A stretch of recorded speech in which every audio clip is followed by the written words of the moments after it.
Assalamualaikum, sahabat cerita ulama yang budiman.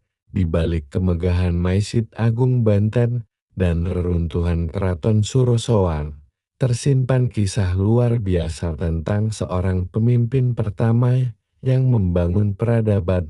Namanya Sultan Maulana Hasanuddin, putra ulama besar penyebar Islam Sunan Gunung Jati. Hasanuddin adalah anak dari Syarif Hidayatullah, atau yang lebih dikenal sebagai Sunan Gunung Jati, seorang wali songo dan tokoh penyebar Islam di Jawa Barat. Dari ayahnya, Hasanuddin mewarisi dua hal berharga: darah bangsawan dan semangat dakwah yang menggelora. Dengan strategi yang bijaksana dan pasukan yang solid, beliau menyatukan masyarakat setempat dan membangun pusat peradaban Islam yang gemilang. Pada masa itu, Banten merupakan pelabuhan penting, namun belum berkembang sebagai pusat kekuasaan Islam. Hasanuddin diutus ayahnya untuk menundukkan daerah tersebut dari pengaruh kerajaan Hindu Pajajaran dan menjadikannya sebagai bagian dari misi dakwah Islam yang damai. Beliau tidak hanya memimpin sebagai raja, tapi juga sebagai ulama, guru agama, dan penegak hukum syariah yang adil dan bijaksana. Berkat kecerdasan dan kepiawaian diplomasinya, tahun 1552, Hasanuddin berhasil menaklukkan Banten Girang.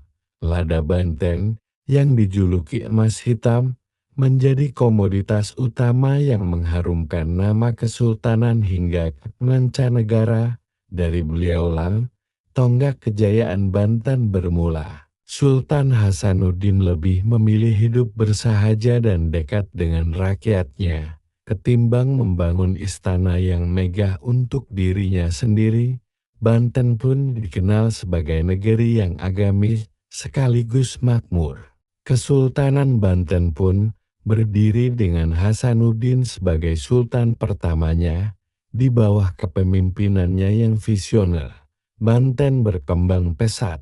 Pelabuhannya menjadi salah satu yang tersibuk di Asia Tenggara.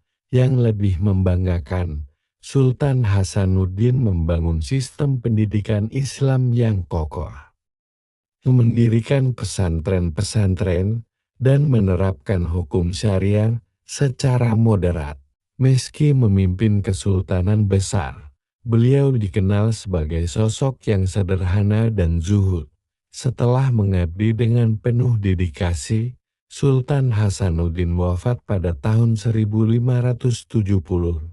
Jasadnya dimakamkan di Kompleks Masjid Agung Banten, yang hingga kini menjadi pusat ziarah dan spiritual masyarakat.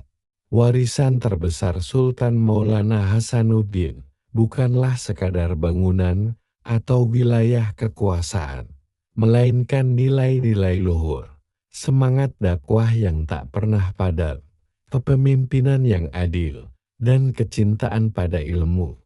Terima kasih telah menyimak kisah inspiratif cerita ulama ini.